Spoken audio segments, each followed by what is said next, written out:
আমরা সুখের জন্য সারাদিন দৌড়াই, সুখ কিন্তু আজ পর্যন্ত আমরা কেউ চোখে দেখি নাই। দেখছেন না, নারী বলবে না পুরুষ বলবে, না সন্তান বলবে না বাবা বলবে। কেন জানেন? সুখ আসে রহমতের চাদর আসলে, চাদর দিয়ে যখন ডাকা হয় তখন সুখ আসে। আল্লাহর রহমত ছাড়া সুখ আশা করা যায় না।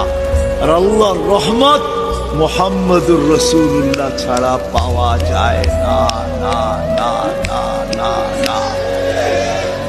যদি বলেন প্রমাণ, আল্লাহ ইঙ্গিত দিছেন, আমার বন্ধুর উপরে একবার তুই দুরূদ পড়বি, দুরূদ ওই ব্যক্তি পড়তে পারে যে আল্লাহর রসুলকে ভালোবাসে, মহাব্বত করে, আল্লাহর রসুলকে অনুকরণ করে ওই দুরূদ পড়তে পারে।